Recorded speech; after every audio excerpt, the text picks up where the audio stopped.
Swayam Prabha. Digital India. Educated India.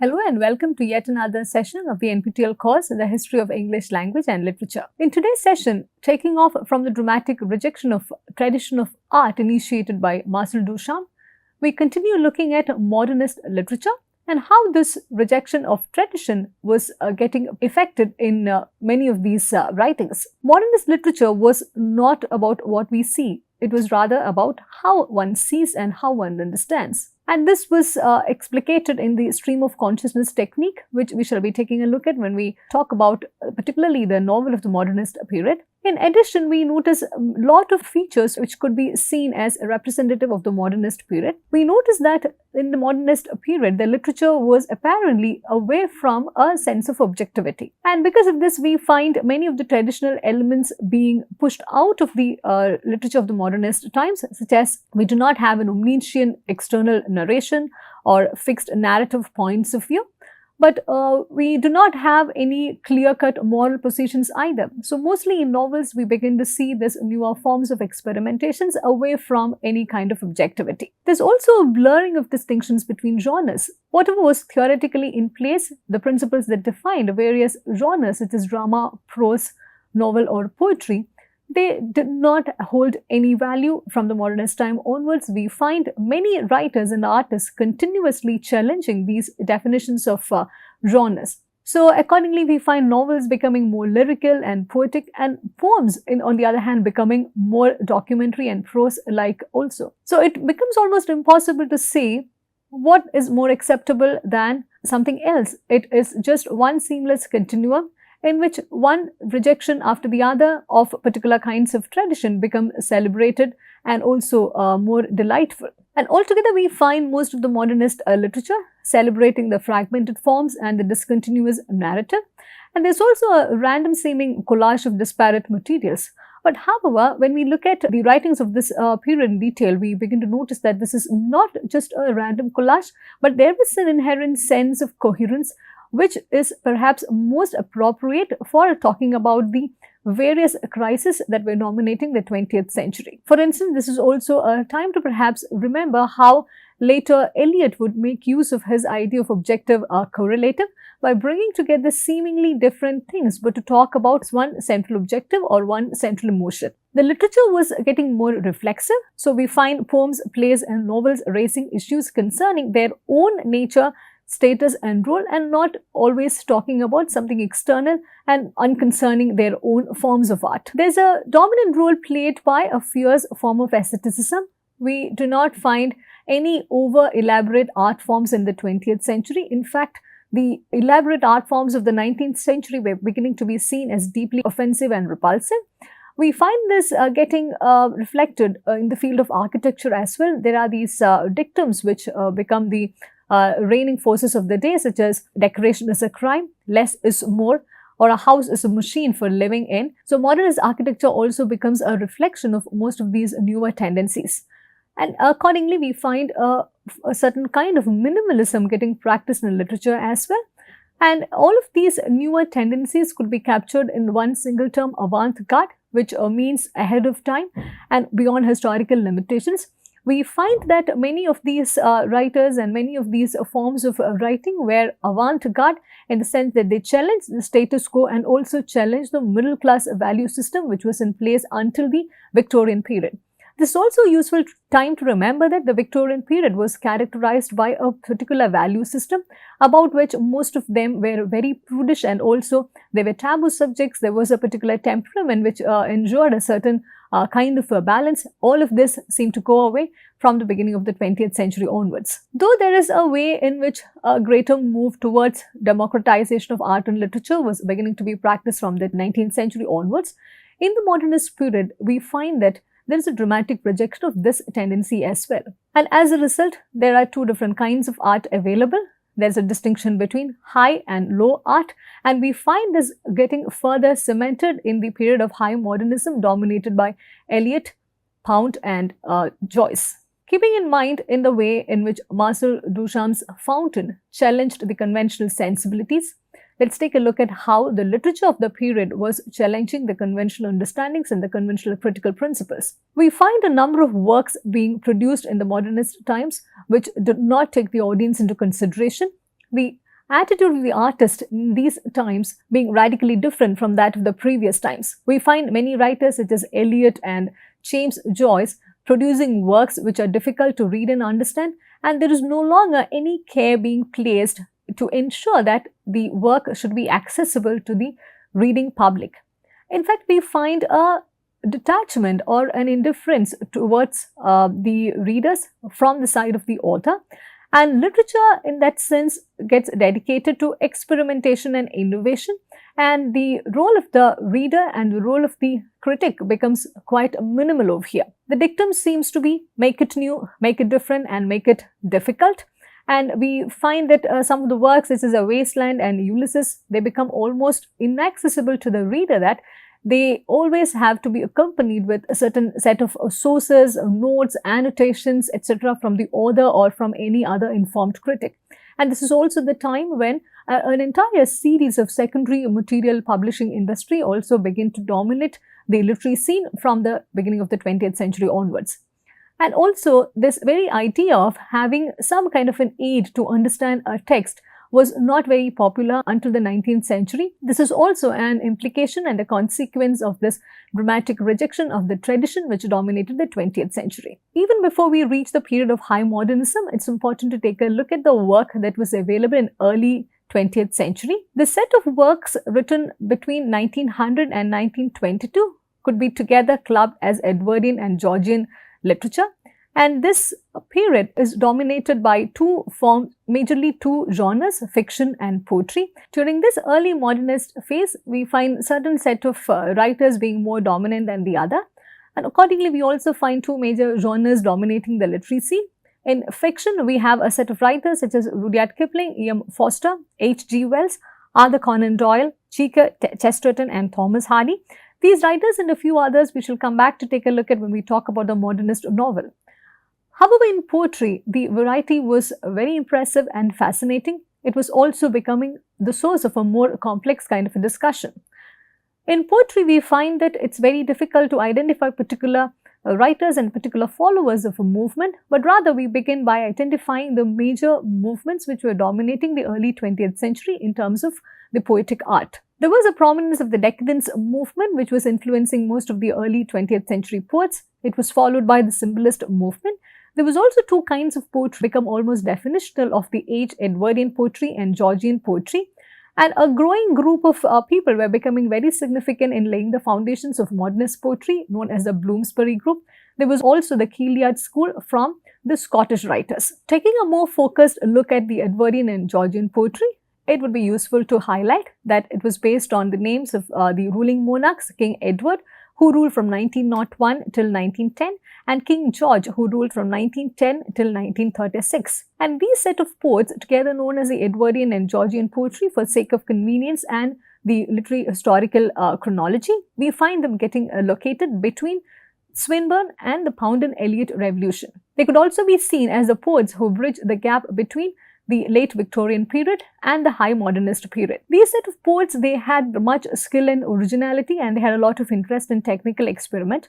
But however, we do not find them beginning to experiment, particularly since they were writing soon after the Victorian period. They were more keen on trying to establish certain conventions which were going out of their way, and we find them being quite timid in that sense, and they also look more conventional when we look at them from the contemporary point of view. They did not want to challenge or defy any conventions. They were more content to delimit or modify the poetic inheritance of the 19th century. We do not find them consciously seeking out for any radically new approach either. Let's first take a look at some of the common themes which could be seen as characteristic to this kind of poetry, named as Georgian and Edwardian poetry. All of these writers were rooted in local and regional contexts, and they also spoke about rural themes. the sense of nostalgia that we find in their poems. And there's also a dominance of agrarian imagery, though this was a period of rapid mechanization and urbanization. And we also find a detailed portrait of landscapes, especially of the countryside. The poetry is heavily sentimental, and here we see a continuation of the Victorian sensibilities as well. And there is a tendency to speak realistically about everyday life and not to linger on with philosophical discussions about the various crises which were dominating the 20th century. And alongside, we also find some reflections of the 20th century crisis as well. We find some amount of war poetry finding its way into this collection. And there is also a lot of discussion about the British Empire and the colonial expansion, which was also beginning to fade away from the beginning of the 20th century. Let's first take a look at the collection of Edwardian poetry. A very significant fact to be foregrounded at this point is that the term Edwardian poetry and this form of classification was not found in the early 20th century. Rather, it's a more recent phenomenon, with Kenneth Millett publishing a volume titled Edwardian Poetry in 1991. So it's a very recent phenomenon to club together a set of poets, give them the common term Edwardian poetry. The set of poets who are included in this collection are Houseman, Henry Newbolt, John Masefield, Thomas Hardy, Edward Thomas, John Davidson, and Rupert Brooke. Not all of these writers are very famous in the contemporary, nor were they extremely popular during their lifetime. But however, it's important for a sense of a continued and a coherent literary history to mention all of these works in continuum. All of these writers together, they were concerned with the fast disappearing values of old England in the age of modernization. So as noted earlier, it's dominated by a sense of nostalgia. If we take a look at the work of Masefield, he was one of the prominent poets of the Edwardian and the Georgian period. And that's in some of these writers, it's quite difficult to classify them as well. Masefield was more noted for being the poet laureate for about 37 years. He was, in fact, it's considered by many historians that he was grossly overestimated by his readers. And he did enjoy a lot of popularity officially and otherwise. And he was mainly influenced by the writings and the works of Kipling. Thomas Hardy, who is also one of the prominent novelists of the 20th century, he wrote mostly war poetry. His works such as Drummer Hodge, Channel Firing, The Going of the Battery, and The Man He Killed were popular even during his own lifetime. We find him approaching war with a very different sense of understanding. For him, war was only an exercise in both brutality and stupidity. And in his poems, we find him meditating on the soldiers, their families, and the beloveds, and not about the kind of material success that it would give to particular nations or particular rulers. Rupert Brooke is perhaps the best known among these poets. He's also published as a Georgian poet in some of the earlier anthologies. He was the most important and the prominent one among the war poets, about whom we shall be taking a look at even later. His most important work, The Soldier, a poem, it was read on the Easter Sunday of 1915 across Britain. In his work, we find a certain kind of an idealism of war which begins to go away as the century progresses. And he was one among the very few who continue to be fascinated with the idea of fighting for the nation. And in his work, we find that there's a bizarre combination of opposite and contrasting elements. For example, in the same poem, we find him talking about two aspects such as love and nausea. Fortunately, he died very young at the age of 27, and Yeats identified him as the handsomest young man in England. If you could read from the poem The Soldier, which is oft anthologized and much quoted even in the contemporary, "If I should die, think only this of me, that there's some corner of a foreign field that is forever England. There shall be in that rich earth a richer dust concealed, a dust whom England bore, shaped, made aware, gave, once her flowers to love, her ways to roam, a body of England's, breathing English air, washed by the rivers, blessed by sons of home." After his death, this poem was considered very touching and very moving. It also aroused a lot of popular sentiments against wars, and many of these young British men losing their lives in these pointless wars. In Georgian poetry also we find a sense of nostalgia dominating. When we talk about Georgian poetry, usually it's about a set of poems who were together anthologized in a series of 5 volumes edited by Howard Marsh. And this series appeared from 1912 till 1922 as 5 different books. They enjoyed much popularity during the early 20th century. Though its critical genius was much contested in the later decades, they continue to be identified among the foremost writers of the early 20th century. We find that most of the writers in this volume, they were all true to life and they did not resort to any form of ornamentation or exaggeration. Their poetry was extremely sentimental. We also find a continuation of some of the characteristics of the previous age, such as the 17th century, and also a sense of pride in the Englishness of the past, which could also be identified as the nationalist pride. But in the 20th century, it's again useful to remember all of these things were going out of fashion.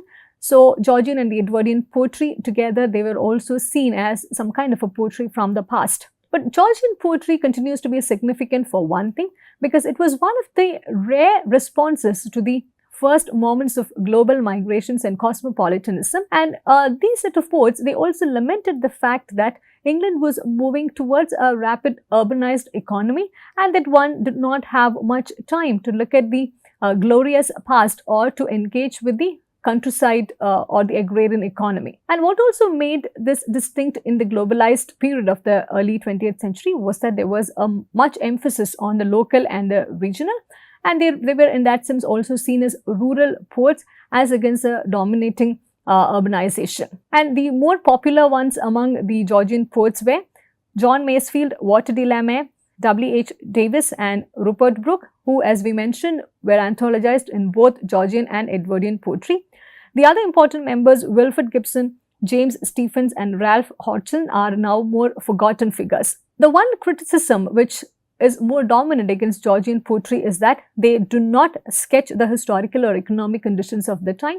So we do not find much of a reflection of the socio-political or the religious conditions of those times. And nevertheless, the popularity ensured that the people were also longing for some kind of a nostalgic depiction of the English past. In this context, it's also important to foreground Poetry Bookshop, which was associated with Harold Munro, and this was a bookshop in the Bloomsbury district, and they also ensured the availability and publication of many such important texts of the early 20th century. Taking a closer look at the Georgian poets, W.H. Davis authored Cowslips and Larks, and he was considered far more meditative than other Georgian poets. Walter de la Mare retained a kind of romantic sentimentality in his works, and he engaged with the themes of childhood, death and the supernatural. This is particularly evident in his poem, The Listeners. Rudyard Kipling, who had an Indian connection, authored the poem Ganga Din, in which he celebrates Indians' courage. And some of his other works also talk about the way in which the East and the West can encounter. For example, the Ballad of the East and West has this oft-quoted line, East is East and West is West, and never the twain shall meet. Kipling also wrote some war poems such as Soldier, Soldier, Danny Diva and Young British Soldier. Charlotte Mew, incidentally, was the only woman poet among the Edwardian and the Georgian poets to find her way into this canon. Her important poem, The Farmer's Bride, was also published by Harold Munro, who was responsible in popularizing most of the early poetry of 20th century. And in this poem, what made it significant was the fact that it echoes Jude the Obscure. Though this poetry was extremely popular in the early 20th century, they were severely criticized by Pound and Eliot later when they became the leaders of high modernism in the early 20th century. Now it's time for us to take a look at some of the prominent movements of this period. The first one being the Decadence movement. The Decadence movement was a movement in the field of art which prioritized experience over everything else. They followed the aesthetic ideology of excess and artificiality. This significantly was quite opposed to the idea of aestheticism. One should not make the mistake of using aestheticism and decadence synonymously, because decadence was mostly a pejorative term used by critics to disparage the aestheticism of France and the symbolism of the pre-Raphaelites. Here we also note that some of the terms which were seemingly synonymous did not really have the same kind of import in the 20th century. Scottish Gilead school was an influential movement which ranged from the 1880s to the 1890s. Though it was at the turn of the century, at the end of the 19th century, we find a lasting influence of the Gilead school even in the 20th century. The important writers who belonged to this group were three Edinburgh University writers, J.M. Barrie, who is now most famous for his character Peter Pan, Reverend John Watson and S.R. Crockett. Gilead means a kitchen garden in the Scottish tongue. So keeping in tune with this term, what they tried to capture was the Scottish rural life through different anecdotes and episodes. And we also find these writers exhibiting a strange kind of stoicism in the face of poverty, and also exhibiting a kind of nostalgia for the countryside. They also had a high degree of piety, which made them quite distinct and different from the other writers of the modernist period. However, again, one of the criticism against them was that they did not engage with any real problems and issues, though the end of the 19th century and the earlier 20th century was completely ridden by various socio-political issues. Scottish Gilead School was extremely popular for a while, and this is also another instance where we find Scotland and England complementing each other in terms of their literary output. The symbolist movement, we can say, was inaugurated by Arthur Symons, whose epoch-making work, The Symbolist Movement in Literature, was published in 1899. Its influence was quite widespread. It could be said that it was not a movement limited to Britain, but it was also found in France, Russia, and Belgium. So in that sense, we can even say that as a movement and as an idea, it had varying kind of origin. Charles Baudelaire was one of the leading figures of the symbolist movement. His Flowers of Evil, published in 1857, became extremely influential in Britain, though Baudelaire was a French poet. And Baudelaire, in turn, was influenced majorly by the American poet Edgar Allan Poe. Here we find a way in which different nations and different languages and literatures informing each other and also influencing various schools of thought. Here, as we pointed in the introductory session, it's no longer limited to particular communities and particular nationalities, but about an overarching influence that cuts across different nations. The other important figures were Stéphane Mallarmé and Paul Verlaine. Jean Maurice was the one who actually invented the term symbolism in order to distinguish the symbolists from the decadents. Here again, it's important to highlight that decadence was a term which many of the artists were not very comfortable with. So they used to stay away from the term decadence and use other terms such as aestheticism or symbolism, depending on what kind of art one was producing. Maurice's Symbolist Manifesto of 1886, in that sense, could be seen as a foundational work in the emergence of the symbolist movement. Overall, one can see a form of reaction being generated against naturalism and realism through the symbolist movement. What made them distinct from the other poets was their use of private symbols in poetry, and most of these symbols were drawn from religious or even from esoteric traditions. In that sense, they also become quite representative of the modernist poetry, because most of these symbols were not accessible to a common reader. And in some cases, we also find the poet, the artist themselves, inventing these terms which remained very private and very esoteric. In the early 20th century, a particular group named Bloomsbury Group became very influential in reshaping the ideals of literature, arts, and even the conventions of the society. This was a privileged coterie of English writers who met regularly in the Bloomsbury district of London in the early 20th century. The most prominent names of these set of people include Virginia and Leonard Woolf, Clive Bell, Roger Fry, J.M. Keynes, and Lytton Strachey. As the names suggest, we also realize that they were not in the same field. They were scientists, artists, literary writers, and economists and painters who all decided to come together to challenge the conventions of the contemporary period. There was one thing that tied them together. It was their intolerance of the Victorian prudishness, and we also find them together trying to redefine the notions of sexual morality by going against most of the moral conventions of those times. As we begin to wrap up this lecture, let's come back again to this term which became quite definitional and representative of the modernist period, avant-garde. And it was this term which could capture the diverse ways in which the age was beginning to manifest itself.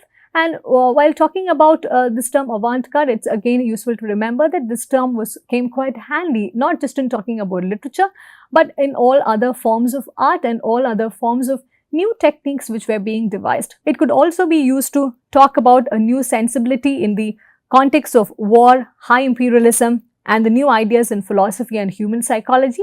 And as the age progressed and as many of the experimental and innovative work were dominating art, literature, culture, and politics, we also find it became the hallmark of modernism as well. Accordingly, we also find many using this term avant-garde to even talk about the radical departures in view about God, religious doctrine, and about sexuality in general. And since this term continued to push the boundaries of status quo and challenge the mainstream cultural values, the modernist literature throughout remained extremely powerful and extremely radical, so that it could never be contained within any kind of conventional ideals or conventional definitions. So with this understanding, we also get ready to take a look at the other varying form of genres and other varying form of writings in the coming sessions. And this is all we have got for today's lecture. Thank you for listening, and I look forward to seeing you in the coming sessions.